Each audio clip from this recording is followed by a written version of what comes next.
Okay, so I want to go back.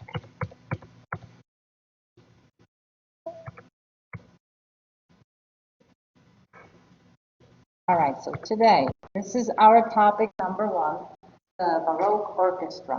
Now, for your references, all of this is reference on the PowerPoint for Baroque that is there on Moodle for your use. And specifically, we're going to cover slides 27 to 32. Also, there is a handout for this portion that right now is listed. So if you want to, you can pull it out and you can take your notes into the Word document that is there posted. I am also using some YouTube recordings because for the portion of the Baroque Orchestra and specifically Concerto Grosso, in the terms of Concerto Grosso, I am not using the chapter 27. Okay, we are going to use chapter 27 in the textbooks when we speak of Antonio Vivaldi and then solo concerto. Okay, so the information that I will be giving you is in conjunction with Johann Sebastian Bach and his Brandenburg Concerto, rather than the Baroque Concerto and Vivaldi South in the Spring. Well, we are going to include it in. Okay, but some of the info, I just feel that specifically the genre of Concerto Grosso and Ritornello form needs an example of Johann Sebastian Bach. So just to give you an idea of what we're going to talk about. So this is essentially chapter 27, but beefed up, made better for you, if you will. All right, so let's start with the Baroque Orchestra. And with that, just a reminder for you guys that in the era of Baroque, we are slowly moving from the predominance of vocal music that dictated the style in the Renaissance in the previous era, and we're moving towards purely instrumental music. Okay, and the purely instrumental music was predominantly aimed and played by the Baroque orchestra. The orchestra, so this is actually really the first time in the history that we can talk about the ensemble of orchestra. So a rather important turns in the history of music are happening in this Baroque era. We have an inception of the opera as a genre that lasts for centuries. And really, we have the inception of an ensemble that is called orchestra. It's purely instrumental rather than doubling the vocal lines and basically performing the vocal lines. Okay, so now music directly written for instruments for specific ensemble, group of instruments. Okay, and the Baroque orchestra, believe it or not, but the performing group that is the core of Baroque orchestra is the violin family of instruments. So we are talking about, if Baroque orchestra, then we are talking about string orchestra. That is in the core of the Baroque orchestra. In comparison to the charts that you've seen in conjunction with Benjamin Britten's Young Person's Guide to the Orchestra, the size of the Baroque orchestra is small by modern standards. We can have as little as 10 players and as big as possibly 30 to 40 players. The core of it, like I mentioned, is violin and violin group, but also basso continuo. And to just remind you what basso continuo is, so we're not mixing it with the basso ostinato, the ground bass. Basso continuo is a harpsichord plus cello. Those guys who are playing the bass lines and strumming the chords.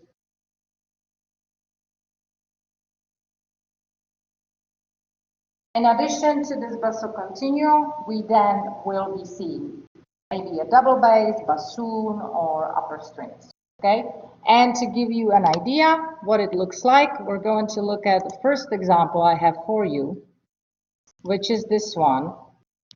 And I will play the example for you, but please, please watch all the instruments that are included. You know? The largest group, because in this example specifically, I picked it so you can see the largest group possible.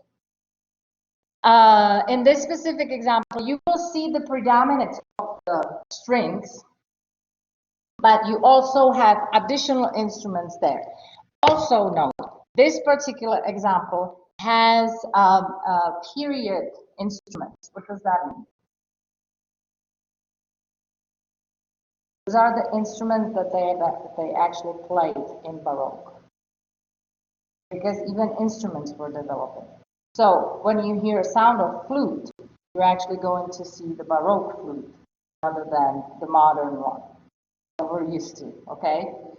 Their bows, if you look at the violins, their bows are funny looking a little bit, because the bows, the shape of the bow was a little bit different in Baroque than it is nowadays, the modern one, okay? Now, are those instruments from the time of Baroque? Well, some of them might be, but I'm not 100%. But what usually happens is when groups want to use the instruments of that period that they're performing, they have those instruments made a specific way, because we have pictures and we have the evidence of what the instruments look like. Okay, maybe not being able to play them anymore, but we have them. So makers, modern makers, actually made instruments that look like and sound like in Baroque. Okay, so here it is. Watch the group. Okay. First thing, do you see the guy in the middle? What instrument does he play? It's not a piano, it's a harpsichord. Okay, it's a harpsichord. But look, so what if you have basso continuo plus violin plus something else? So what is that harpsichord part of in the orchestra? Not a violin group, right? It's the basso continuo, okay? Yes, and look, because I said at the core of it is basso continuo. What is he also doing? Did you notice what he was doing? He's the only one facing the orchestra. Who's facing the orchestra? Even without instrument? The conductor, exactly. So his role is not only to be the guy in charge of the chords, but he also is the conductor. That's how important the basso continuo with the harpsichord is. The harpsichord is being in charge, okay? The predecessor of the modern conductor that only has a baton. These guys, even Mozart was sitting at the piano and was conducting. Yeah, that's the reflecting back on when we talked about the society, the music in society kind of a part of Baroque period. How many different jobs the musician, the composer, the harpsichordist, the musician actually have. Okay, so conductor.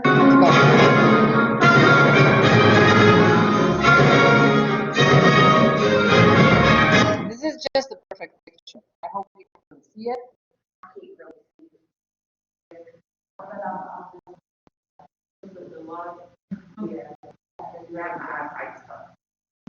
Now you can see it? Yes, much better. Thank you. Okay, so look, on your left, all of those are strings. On your right, all of those are strings, low strings, right? You can see double bass in there too. Yes? The guy in the middle, that's the basso continuo. And then he has a cellist, there is basso continuo in the middle. On top, you see the symphonist. Yeah, funny little symphony from Baroque. On the left-hand side, these two guys up here.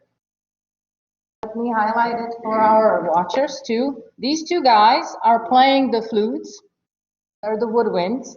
And then these three guys are the brass, the cornetos. And you'll see the cornetos up close and personal. Okay, so you can see how different they are from the trumpets that we know nowadays. Okay, continue.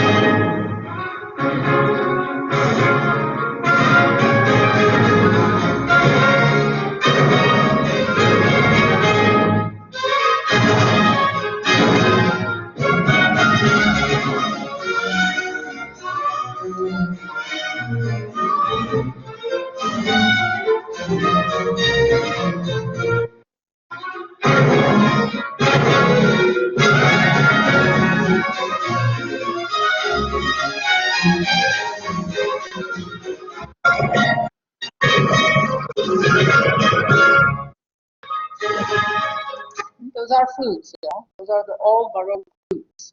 They look more like a recorder, right, than flutes, but they do have a different. They do have the reed, you know?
you guys, the orchestration in regards to the color, because you have that strong core of the violin, of the string instruments, and the harpsichord. So as long as the harpsichord is in there, it's such a distinguished tone color or timbre of the orchestra.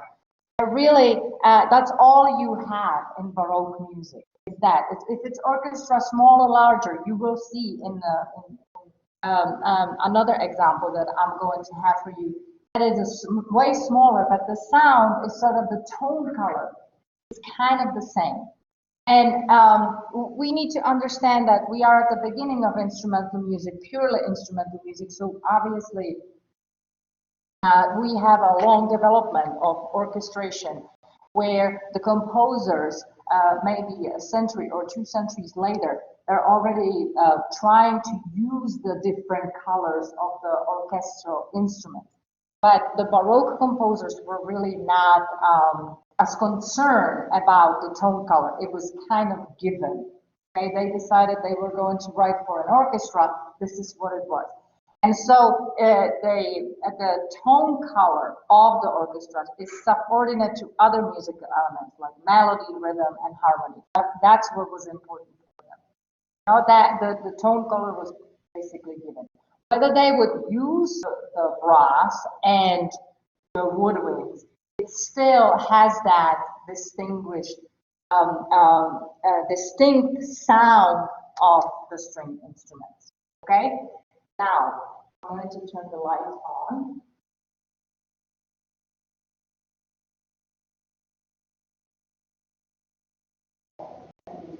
Then I'll turn it off again. However, now let's talk about, now that we established what the Baroque orchestra is, let's go back to this slide and let's see what was the Baroque orchestra playing? What kind of music was the Baroque orchestra playing? So, instrumental music. So, instrumental music overall, and instrumental music featuring orchestra, was frequently, at the time of Baroque, made up of contrasting movements.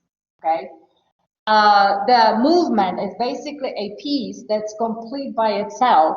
However, is also a part of a larger whole. For instance, you can have multi-movement work that has 3 movements, which we're going to learn about today, more specifically, or it can have up to 7 movements, which is basically the one you just heard, okay? And those are different genres, but in terms of the multi-movement, whether the pieces were dances or they're not really marked as specific characters, you would still have this sort of a cyclic kind of a approach and kind of a compositions. Okay, so multi-movement cyclic work. There is always a pause between movements. Okay, when you are performing the cycle as a whole, then between the movements you have pauses. And it was very customary until recent that you were not, as an audience, you were not supposed to applaud between the movements. And you were supposed to wait until the end of the cycle. However, nowadays, this sort of became an old convention, and you can do whatever you need to do. If you feel like you want to clap after the first movement, you can do so. Feel free to do so. Okay, now just specifically, again, back to the characteristic of Baroque music, unity of mood within individual movements is given, because unity of mood for one piece, one move, needs to be in place, because we're not moving anywhere, even though we're moving into a realm of instrumental music. And movements often contrast with each other. Well, they have to, because we would be bored if you listen to a long string of movements that would be so slow, then there is not the excitement. There is not the variety, and we're losing one of the main highlights of music, where we want the variety. Maybe there is not so much variety within the piece, but within the pieces definitely needs to be. Okay, questions? So far, so good? Okay, so now we got the Baroque orchestra and the Baroque forms. Now let's talk about specific form for the Baroque orchestra, which is a concerto. And I'm going to get rid of this for now. So the form that was specifically developed for the Baroque orchestra to play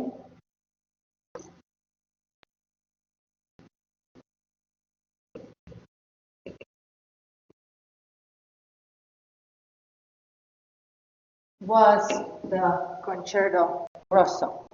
And just to give you an idea, the Concerto Grosso, the genre of Concerto Grosso, is for a small group of soloists pitted against a large group of players.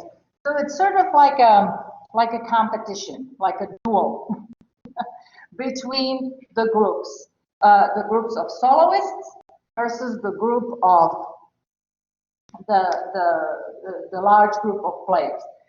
So to distinguish that in the form itself, we are talking about soloists are called solo, and then the large group of players then is called tutti, and of course Italian language, yes? Tutti is everybody, solo is individuals, okay? The solo group, and it's really important, you guys really make sure that you understand that we're talking about groups, smaller one and larger one. The solo group may have 2 to 4 players, while the tutti then would have 8 to 20 players. And part of the tutti is going to be your not classical, your Baroque orchestra, okay? Mainly string instruments with a harpsichord, basso continuo needs to be in place.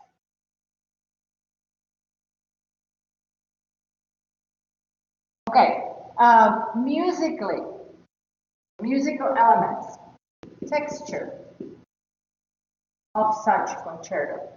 The texture, the beauty of this solo versus tutti brings a texture, not necessarily polyphonic, homophonic, and monophonic, but a texture where you have a softer sound versus larger sound. Okay, so the contrast in the texture in this way. Now, if we're going to be watching a music of Johann Sebastian Bach, which we will, then the texture overall will be polyphonic. If we then hear music of Antonio Vivaldi, then we're going to go between monophonic, homophonic, and polyphonic. So all 3 will be in place, okay, depending on what we're listening to. But also there is additional texture of the solo versus tutti, which brings more sound and less sound, which brings us to dynamics as well. You have the softer dynamics directly into the louder dynamics rather than gradually crescendo and decrescendo, gradually getting louder or softer. Concerto Grosso as a genre was performed by private orchestras in aristocratic palaces, and it does consist of several movements, essentially 3, okay? So Concerto Grosso has 3 movements, and to keep the contrast, first one is fast, second would be slow, and third would be fast. Okay? So that's the contrast. To be a little bit more specific,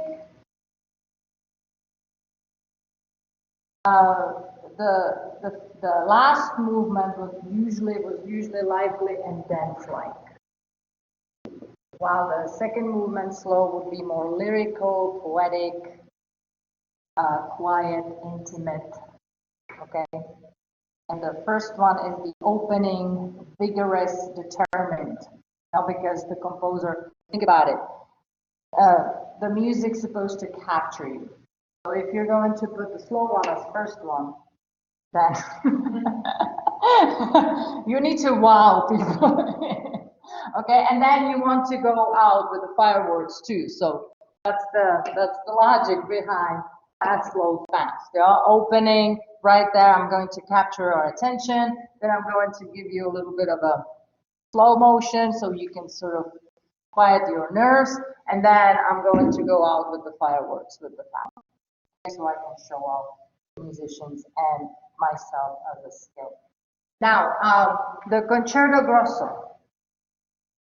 This is the overall form, the three movements. But Concerto Grosso, within the movement, the first movement, please remember, the first movement itself, and each of the movements itself, they have their own form.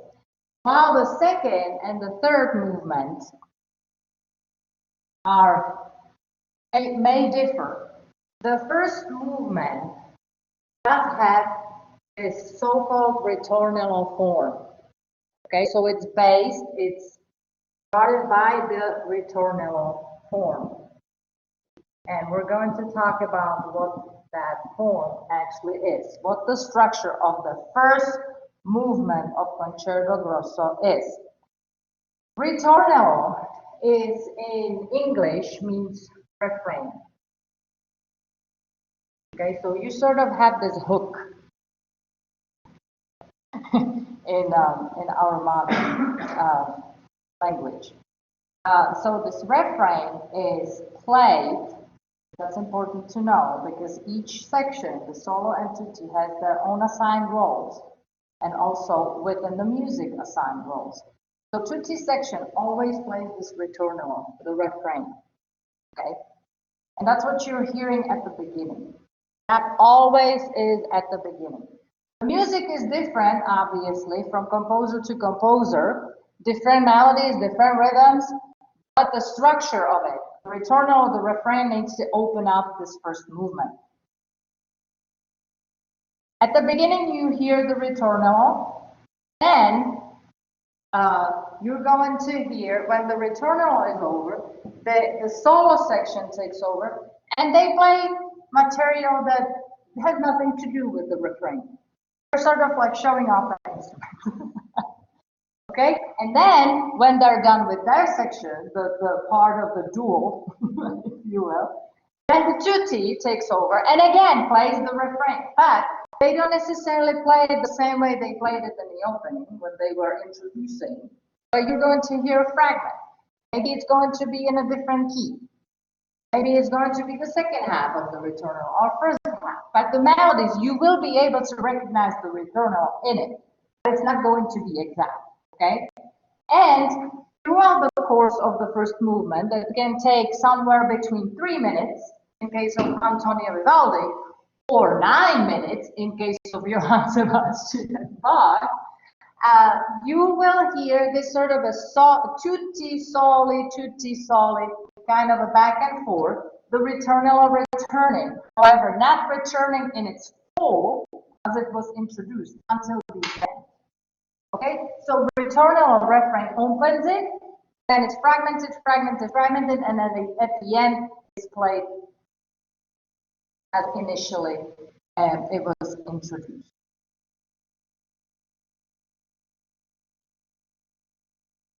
Okay. Now, the example that I read for you as a Concerto Grosso at its best, the first movement. The first movement of Johann Sebastian Bach's Brandenburg Concerto No. 5 in D major. You can see the set of the instruments. The string orchestra is in place, and you will be surprised how small that actually is. And then we have soloist, flute, violin, and harpsichord. So now let's talk about this concerto. Outside of Bach's output, but this is important information about this.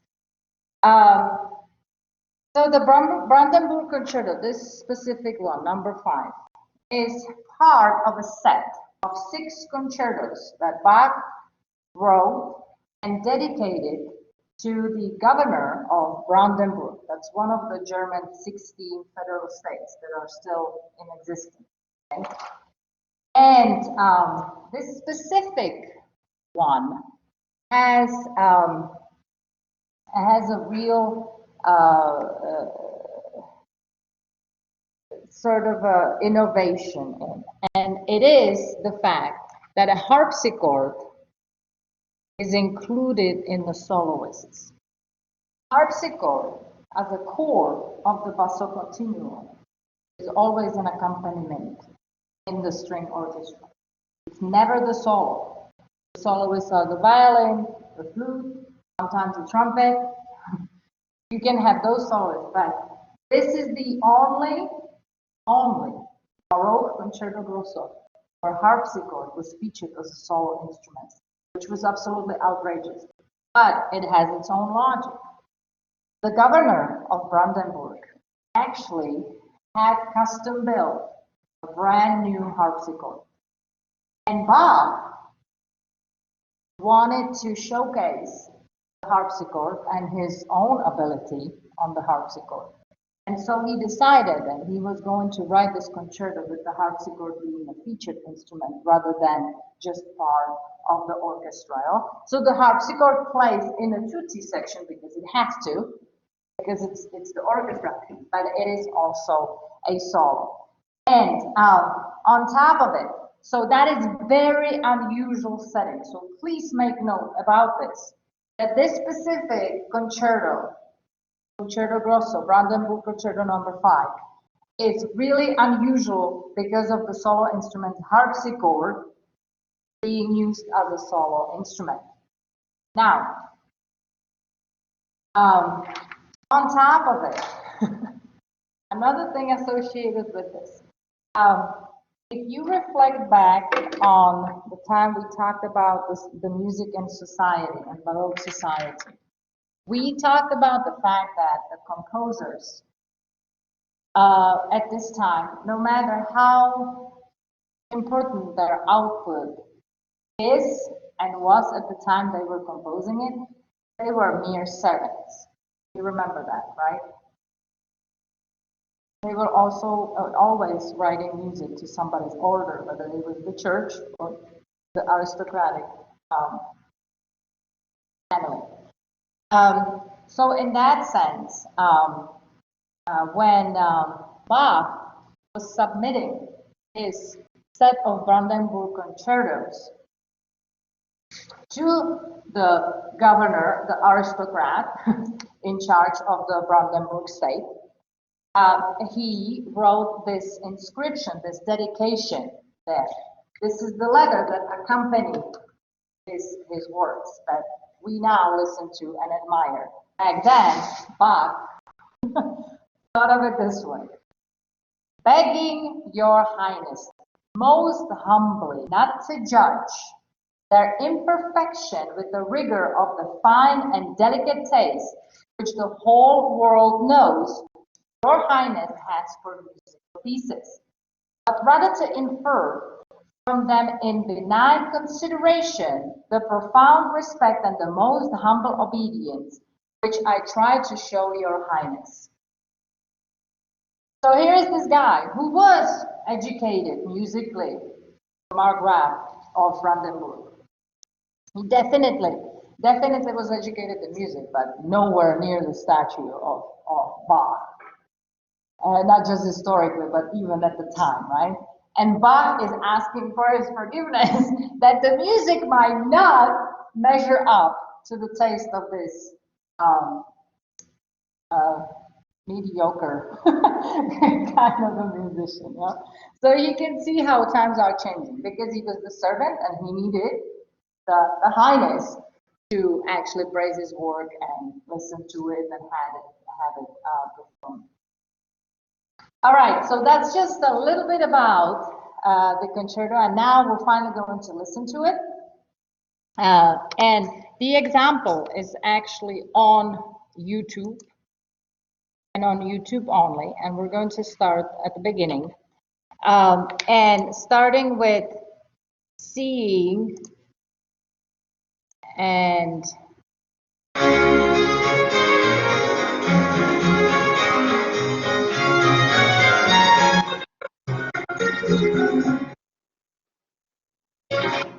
okay, and seeing how small the group, the orchestra, in this case.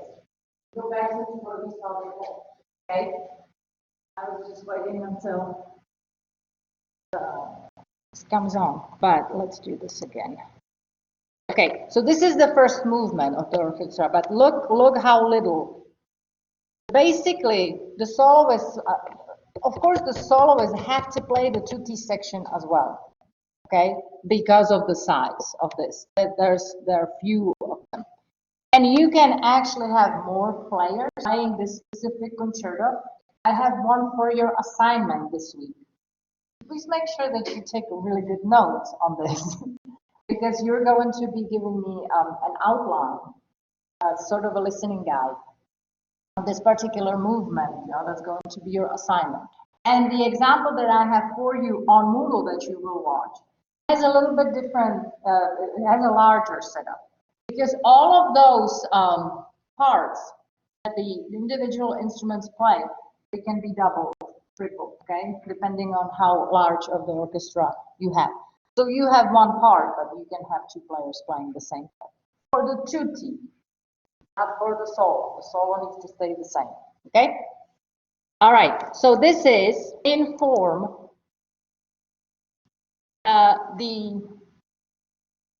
This particular concerto starts with the ritornello. So the main melody, listen to it, and that's your ritornello. So the entire orchestra plays.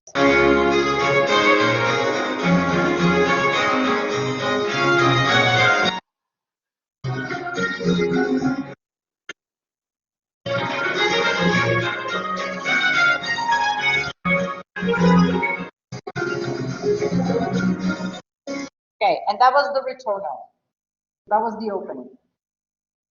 This is the first movement, allegro, upbeat, all of this that we talked about, the forms, all of that falls in place, yes? No? Okay, now we're going to move into the solo section. And who is going to be the soloist? You can already see.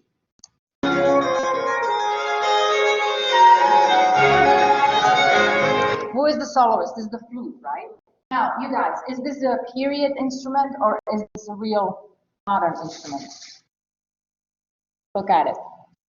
Is this what the flute looks like now? No, silver, but it is the period, okay? So these guys are using the period instrument. So the first one is flute. Okay, and I'm not going to stop everything. I just want you to understand the form, okay?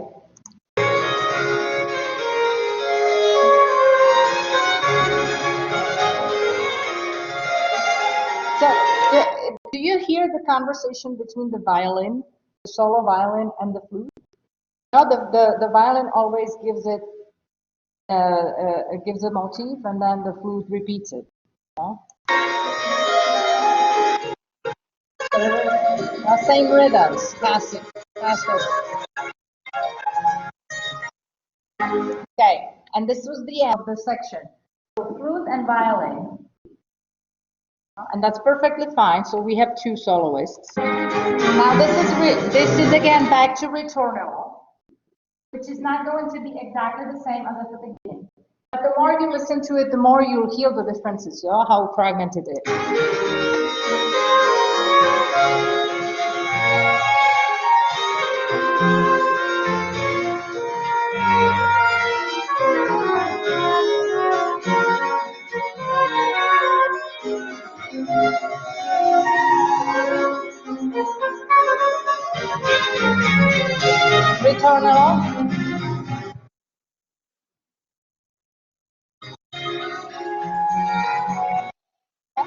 do you hear how quickly it changes from ritornello to solo section? While everybody's playing, but then you can always hear the predominance of those two solo instruments. And so far, it's been between the violin and the flute, right? But we're still waiting for the harpsichord.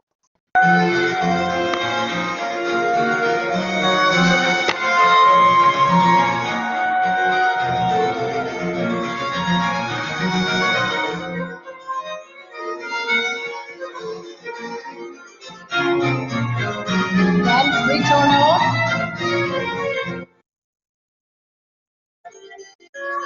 Now the harpsichord is playing with those two guys.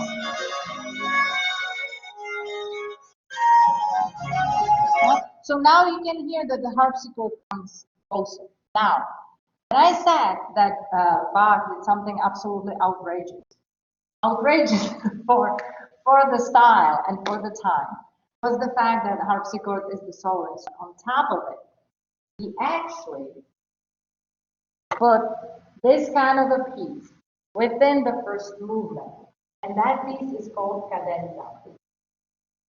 And cadenza is a solo piece, cadenza, C-A-D-E-N-Z-A.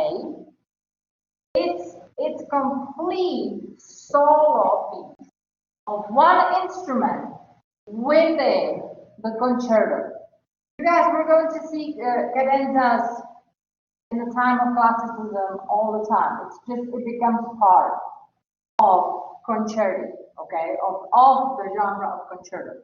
But Bach is the one to insert those solo pieces and start that tradition of the cadenza. And now I'm going to have you listen to the cadenza. Oh no! Let's get over here. When there is going to be on their harpsichord, but be patient with me because I have that sign over here. It's where the timing is. But he starts here, so listen.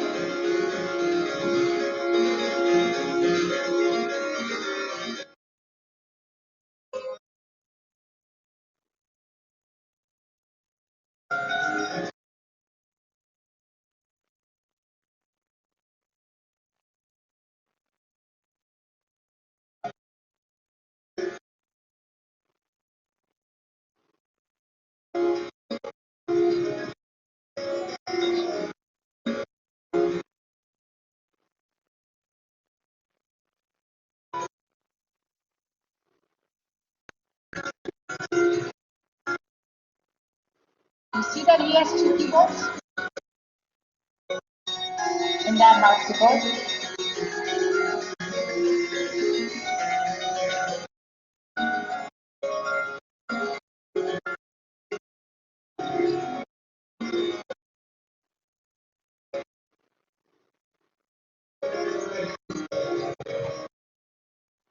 Come on. Now he was just warming up. Now it's going to become really, really virtuosic.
And the end. Yeah? So exactly this kind of a form. Now, the cadenza, just to give you a hint, he was reading music, yes. However, at the time of Johann Sebastian Bach, even into the time of Wolfgang Amadeus Mozart, 50 somewhat years later. The cadenzas were improvised. So the musician made it up on the spot, okay? And even though he's reading music, it's probably his own improvisation as well. So the cadenza is never going to be the same piece. No, it's not written out by Bach. It's for the musician, the performer, to make it up. Now, in that sense, and with the virtuosity, to bring it to modern days, we're going to listen to some virtuosic guitar by Steve Vai, because that's exactly what these guys are doing on the guitar nowadays, which the guys in Baroque before them were doing. So listen to a solo, to a cadenza of a modern age in the song For the Love of God.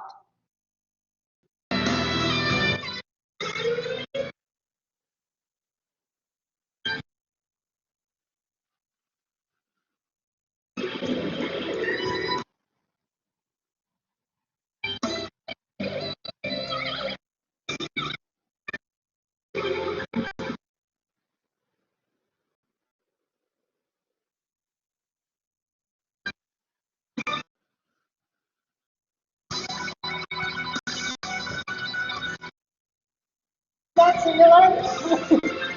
What you just heard?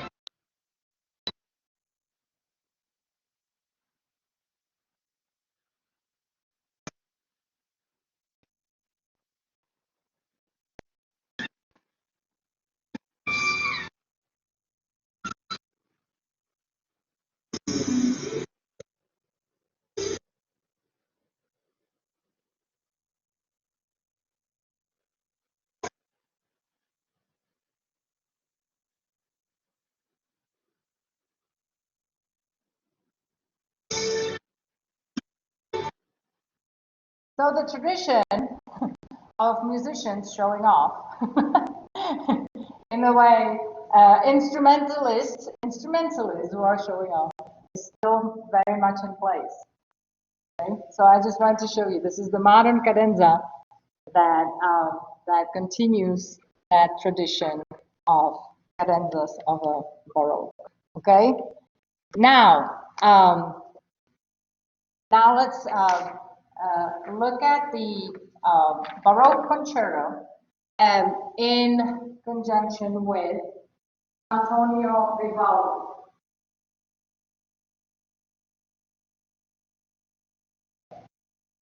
Antonio Vivaldi. So we are not moving away from the genre. All right, we're going to stay with the genre of the Concerto Grosso. But this time, we're going to introduce Concerto Grosso that has a solo. The solo section is going to be one player, violinist, and the tutti will be the orchestra. Okay, but before orchestra. But before we'll listen to that specific example, which is very famous, and you all are familiar with the music. Let's talk about the composer who sort of put the Concerto Grosso on a map. Because as you can see by the date, 1678, 1741, he was a younger contemporary of Johann Sebastian Bach. Okay? Antonio Vivaldi, Italian composer, late Baroque Italian composer. His father was a violinist at St. Mark's Cathedral in Italy. Vivaldi originally was prepped for a priest and took holy orders at the age of 25, but due to his health, he had to leave the ministry and became musician instead. Because of his religious background and his red hair, not too red over here, but his hair was actually red. This is a wave, okay? His nickname was Red Priest in Italian language, Il Prete Rosso. He became a virtuoso violinist and composer, a conductor in Venice in the institution for orphan girls for most of his life. So he was the director of the conservatory, which was linked to the orphanage. All of his compositional output was written for his all-girl orchestra. Okay, so you can think of him as in the modern age, we have the artists that are on concert tours, right? They're touring the world. Well, Vivaldi was touring the Europe. That was his world, basically, like that. And everything had to be written for the tour. So nowadays, the artists, when they find the right hook that the audience will listen to and bring them audiences and money, in the same way, Vivaldi was able to find the hook that would make him famous and would make him to sell the product. So extensive concert tours, he's writing concerti for himself as a violinist, a soloist, and the orchestra that he was a conductor of as well as manager. He was very popular during his lifetime. However, due to mismanagement, financial mismanagement, he dies in poverty. After his death, he was forgotten for 200 years.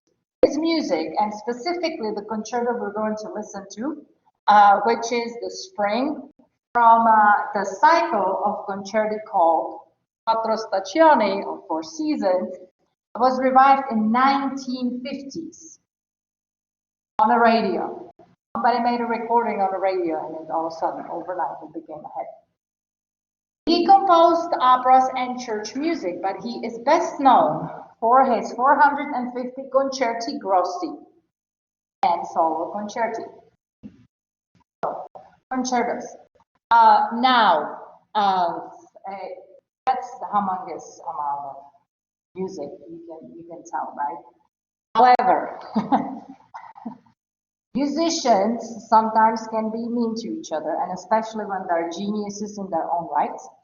And so we have a musician, conductor, composer, a real inventor of music of the 20th century, a very famous guy, a French Pierre Boulez, who claimed when during his concert at the Carnegie Hall, New York, he claimed in one of his interviews that they asked him about the music of Antonio Vivaldi because it's just such a hit. Everybody knows. Once you hear the music, you will be like, yeah, well, I've heard it before. I have it.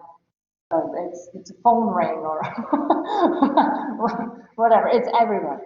So he claimed that Vivaldi really didn't write 450 concerti. Instead, he only wrote one, and then he just repeated it 415 times. Because his music does bring a little bit of a repetition, which nowadays is a big issue amongst the artists too. The music kind of sounds the same. The mainstream music, I'm talking about mainstream. And imagine that Vivaldi was that mainstream music back then. I mean, he had to. People liked it. So why would I why would I try to do something else if I have audience that is crazy about what I'm doing, right? So in that sense, Boulez does have a point. Because it is so, no matter what you're going to listen to, it's sort of, you will immediately, oh yeah, that might be Vivaldi, but however, the genius is in there, and it's not lessened by this. So the concerto that we're going to listen to is the Spring Concerto, which Concerto Grosso is going to have 3 movements. So think of it this way. Not only that we're talking about concerto as a cyclic work, but on top of it here, we have a cycle of concerti. Okay, concerto is one, concerto is multiple, yes? So, 4 seasons seasons has 4 Concerti Grosso. And each of those have 3 movements. Okay? And they're obviously the seasons. Spring, summer, fall, and winter. Okay? And each of those concerti has 3 movements. We're going to listen to the first movement of the spring. Okay? And the first movement is in Allegro. And obviously it is in ritornello form.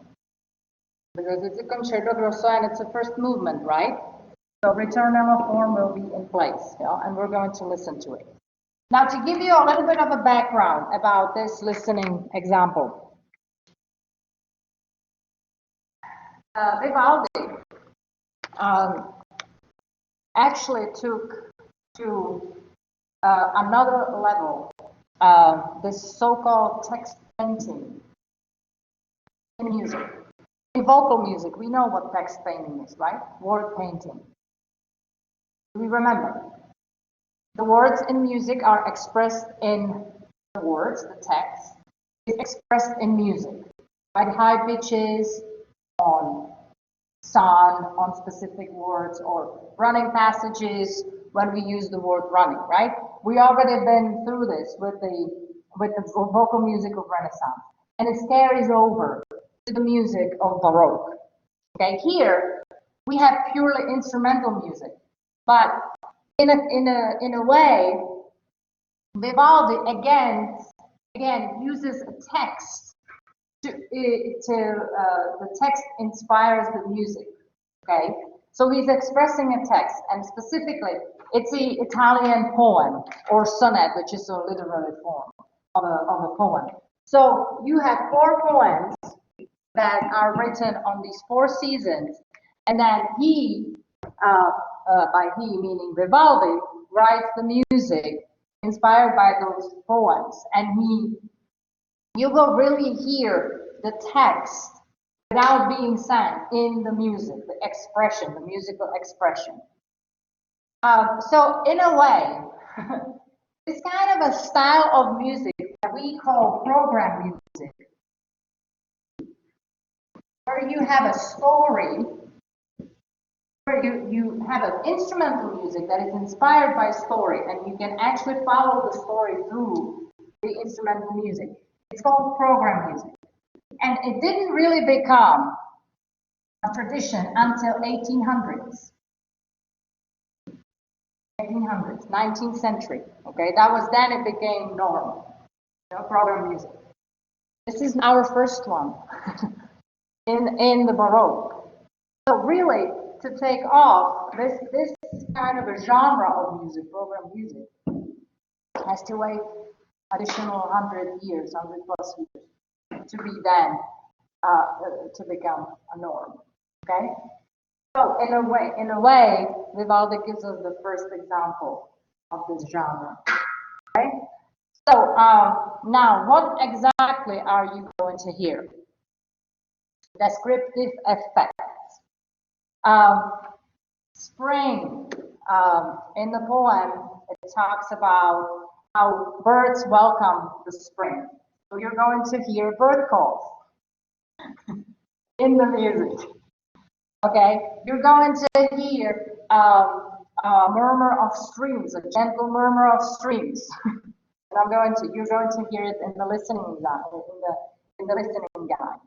And you're going to hear thunder and lightning. All of that is included in the music and is recognizable.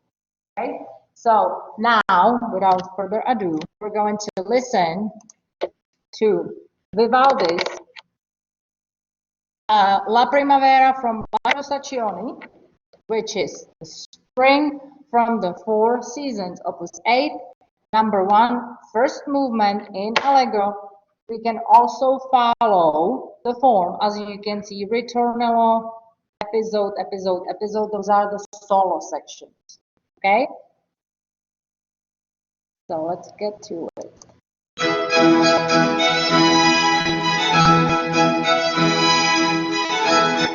now tell me, you're familiar with this, right? You've heard that, right? Shocking. All right. So this is ritornello. The whole orchestra is playing this. And the whole orchestra is playing still.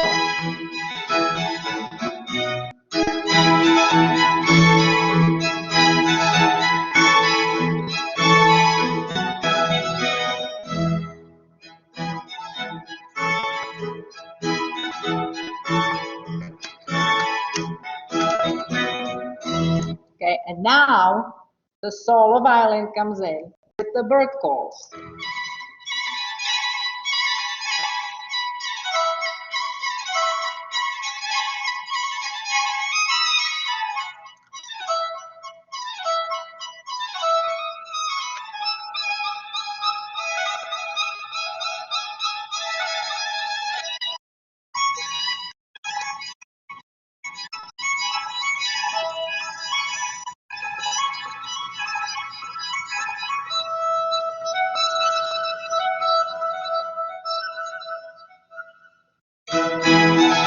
Going back to ritornello.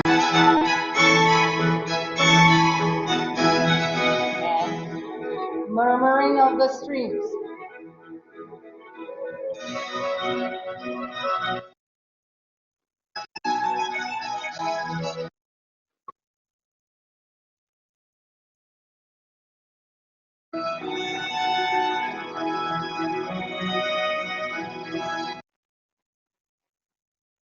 Fragmented ritornello 3.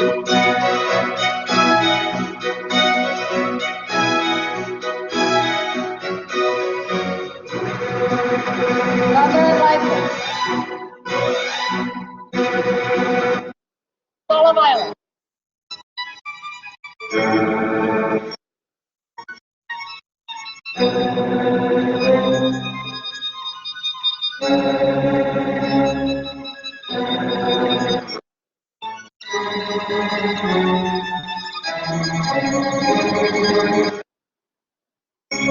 Back to ritornello.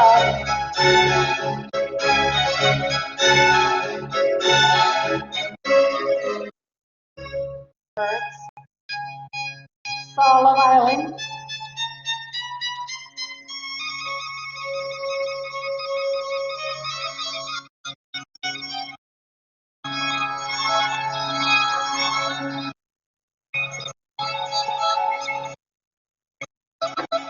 And ritornello.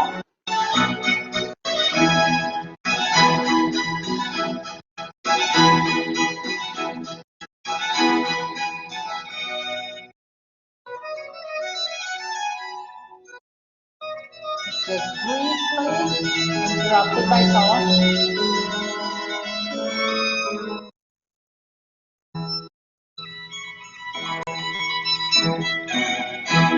And closing. Ritornello.